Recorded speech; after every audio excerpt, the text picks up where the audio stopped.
Namaste, Honorable Minister and distinguished guests, ladies and gentlemen. It is a great pleasure and honor indeed to be back here in India and back in New Delhi at this very important conference that I believe that it is critical in taking the world forward as it looks at resolving the challenges that we can no longer afford to postpone to be addressed, but that is an emergency.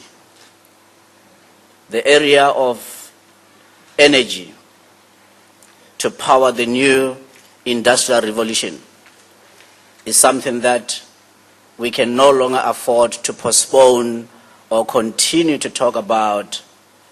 And I believe that this conference over the next 3 days will set that platform to enable us that the deliberations that come from here will be used by the decision makers in government, particularly the regulators, by the business community, industrialists, and as well as the academia. And I think it's very important that this conference, as it brings all of these spheres together to deliberate and look at how will we make this planet a better place to live. It is therefore that I'm encouraged and I'm honored to be here. I would just like to really maybe throw in a few thoughts. As we'll be spending the day, there will be deliberations, and I'll most certainly expand on some of the thoughts that I'll sharing in later sessions. I'd like you to imagine that the things that today we take for granted, particularly those of us who maybe are more privileged. Energy, we were able to fly overnight to India. We required energy for that in the form of oil. Stay in a hotel. There is running water that had to be purified because there is energy. The lights were working. We were able to go online and communicate with the world because we have power or we have energy. But it is also worth to note that of the 7 billion people that are on this planet, approximately 2 billion people do not have that privilege. And it is therefore incumbent upon us, those that are in decision-making positions, in whatever sphere that we are, that we have to work together to ensure that we can be able to resolve the energy challenge. And as we see the energy demand increase,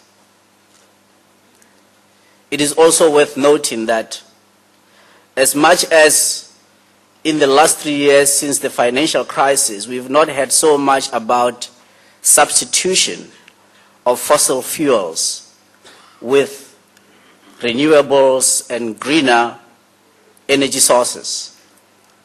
And in fact, we are seeing an increase in the use and the demand of fossil fuels.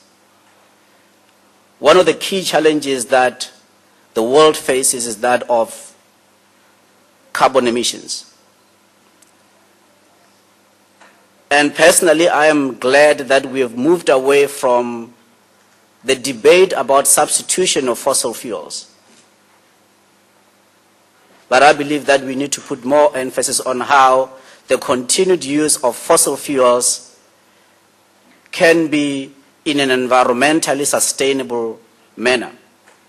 And one of the things that I believe that we need to look at is how do we make the business of environment sustainability profitable. I give an example. There is no city anywhere in the world whereby they would not clean up, garbage every city will have a refuse collection and management and cleanup. And I believe that the time has come, because that is a business that is profitable to do so, to clean up the city.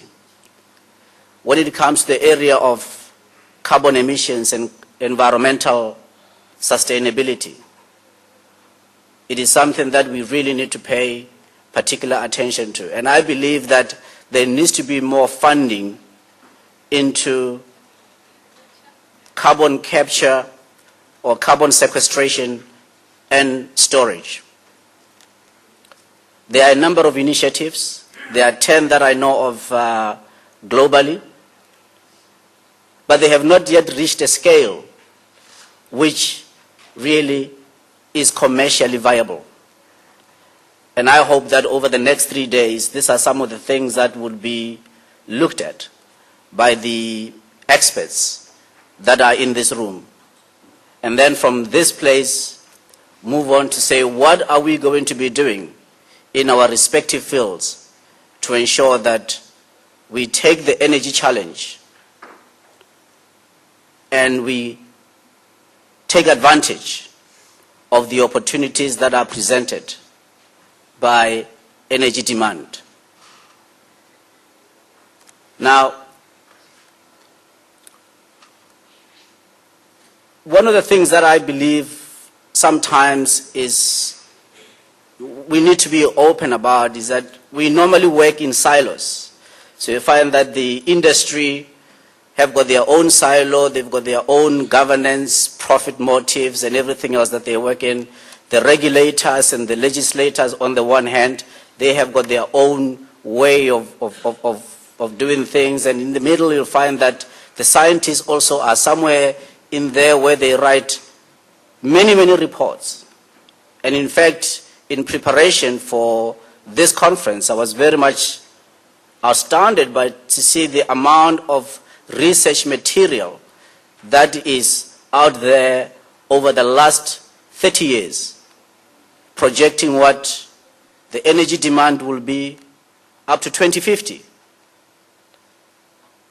And what are some of the things that can be done? And it appears that most of those reports by scientists have remained but just that, reports. There hasn't been action, and I believe that that is resultant from the various silos that we all work in. And this conference, I believe that it is starting to open up the way to bring all of these sectors together.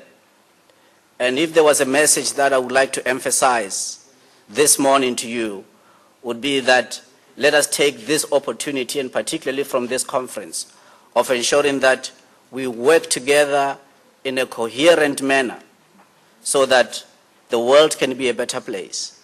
Because each and every one of us that are here, we are duty bound to ensure that we do our bit and we use the expertise that we have been blessed with to ensure that we can take this planet to make it a better place. I thank you.